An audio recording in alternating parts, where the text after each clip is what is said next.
MIP has had to develop some new software to facilitate the drive of 4IR. The interaction with the consumer is changing, and because there's a social nature, or socialization as we call it, there's some tech that needs to plug the gap between what the traditional systems did and what devices do today. And it really is to make the consumer feel as if they're part of that ecosystem. So MIP built what we call the digital stack.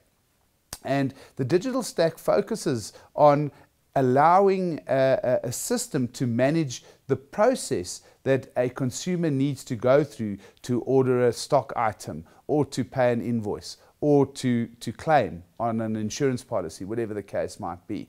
So instead of looking at the market, we're seeing that process and workflow is becoming much more integral to the core admin platforms than actually just being driven as a third-party product. So our research and innovation unit actually had to build a workflow system or a business process socialization system that manages the context of every transaction, and as I said before, that temporal nature of or time-based nature of how a process interacts with a consumer.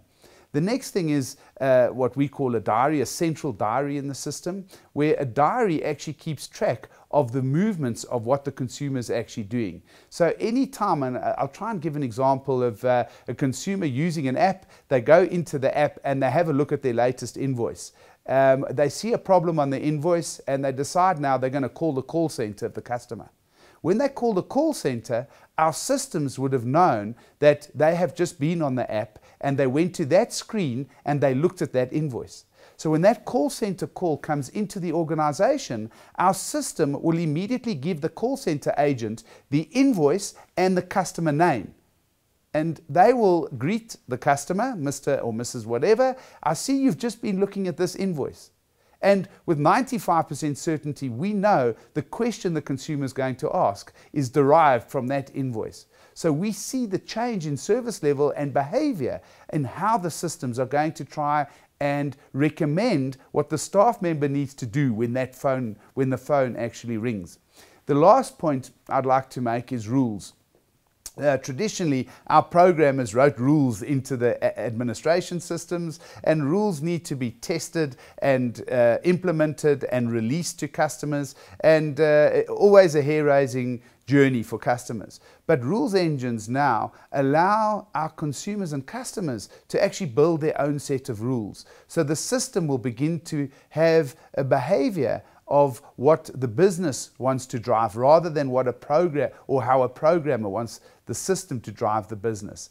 And the dynamic nature of those rules engines, we believe, is actually the seed for artificial or augmented intelligence, because those rules will now be analyzed, or what we call machine learning. The machine will begin to understand the execution of these rules in the drive of a process. It will understand what the rules were and begin to improve the rule set as service levels are managed and outputs are managed from what the consumer wanted to do in interacting with the rules. So there are many components of our digital stack, just naming a few, that are required to really give a social nature to the system and allow the consumer to believe they're not one of 5,000 people interacting with a company, but rather they are an individual interacting on a one-on-one basis with the company.